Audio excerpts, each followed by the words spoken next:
மூணு சாஸ்திரிகளை பார்த்து எப்படி ஏரோது பயந்திருப்பான்? அன்னைக்கு இருக்கிற வல்லரசு நாடு 1200 வருஷத்துக்கு மேல ஆண்ட ஒரு பெரிய ஆளுகைக்குரியவன், அவன் எப்படி ஏரோதை பார்த்து அந்த மூணு சாஸ்திரிகளை பார்த்து பயந்திருப்பான்? நம்ம கேலண்டர்ல பார்த்த மாதிரியே மூணா நினைச்சுங்கிறோம்.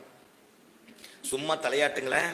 இப்ப நம்ம கருத்தரங்குக்கு சும்மா சொல்றேன், நம்ம கருத்தரங்குக்கு அப்துல் கலாம் வாராருன்னு வச்சுக்கோங்க. இந்த தெருவே எப்படியா இருக்கும்? இந்த ரோடு எப்படியானா எனக்கு என்ன,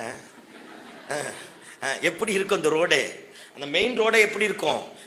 ஆமா, இங்க இருக்கிற எல்லா போலீஸ் படி அங்கதான் வந்துட்டு இருக்கும் பாருங்க. கமிஷனர் மொத்த பேர் அங்கதான் இருப்பான். இங்க இருக்கிற IAS கலெக்டர் எல்லாரும் அங்கதான் இருப்பான். இருக்கிற செடி கொடி மரம் மொத்தத்தையும் கிளியர் பண்ண ஆரம்பிப்பான். எல்லா இடத்துலயும் போலீஸா இருக்க ஆரம்பிக்கும். எங்க பார்த்தாலும் ஜீப்பா நிற்கும். யார் வரப்போறா?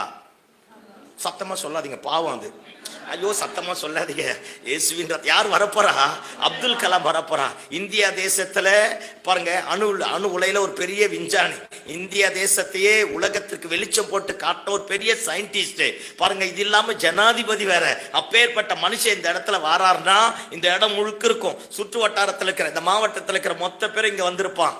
இன்னைக்கு எப்படி அப்துல் கலாமோ அதே மாதிரி அன்னைக்கு வந்த வான சாஸ்திரிகள் ஒருத்தன் ஒரு அப்துல் கலாமுக்கு சமம். கையை தட்டாதீங்க, இயேசுவின் ரத்தம் ஜெயம். ஐயோ தட்டாதீங்க, நல்லா வருவீங்க. அல்லேலூயா சொல்லுங்க பாப்போம். பாருங்க, அப்போ ஒரு அப்துல் கலாம் வரான்னு வச்சுக்க. இன்னைக்கு எப்படி BMW பென்ஸ் கார் ஜாகுவார் இருக்கோ அது மாதிரி அன்னைக்கு ஒட்டகம் பெருசு. ஒருத்தன் ஒட்டகத்துல வந்துட்டானாலே அவன் கோட்டீஸ்வரன். அன்றைய நாட்களில ட்ரேட் பண்றான் பார், என்னது கண்டம் டு கண்டம். அவங்க மட்டும்தான் ஒட்டகத்தை வச்சிருப்பாங்களாம். பெரிய பெரிய கோட்டீஸ்வரம் மட்டும்தான் ஒட்டகத்தை வச்சிருப்பாங்க. வியாபாரிகள் பெரிய பெண்ணே என்னது கண்டன என்னது ஏதோ ஒண்ணு ஐரோப்பா கண்டத்தை விட்டு ஆசியா கண்டத்துக்கு பண்றாங்கல்ல. சரி விடு, எல்லாம் என் கேஸ் தான் தெரியுது. நல்லா வருவீங்க. அல்லேலூயா. அந்த நமக்கு புரியுற மாதிரி பேசுறேன். மாவட்டத்தை விட்டு மாவட்டம், தேசத்தை விட்டு தேசம், கண்டத்தை விட்டு கண்டம் வியாபாரம் பண்றான். அவன் தான் அப்பெல்லாம் வச்சிருப்பான் ஒட்டகத்தை.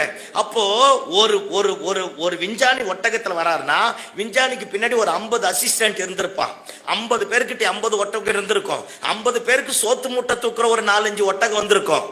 இதெல்லாம் உங்களுக்கு தெரியாத மாதிரியே பாக்குறீங்க. பேர் கேம்புக்கு வரும்போதே 4 பாக்கெட் மிச்சர் ஆகுது. அல்லேலூயா. அப்பனா அங்க பாத்துக்க, இங்க சாப்பாடு போட்டு 4 பாக்கெட் வருது.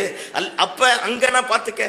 அப்போ ஒருத்தன் பின்னாடி குறைஞ்சபட்சம் அப்படியே கணக்கு போடுங்களேன், ஒருத்தர் பின்னாடி ஒரு 60 ஒட்டகம் வந்திருக்கும், 65 ஒட்டகம் வந்திருக்குன்னு வச்சுக்கோங்களேன்.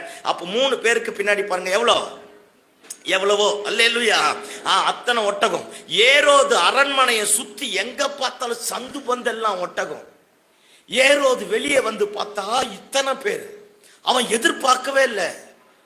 இவன் கேட்கிறான், where is the king of Judah அப்படிங்கிறான்.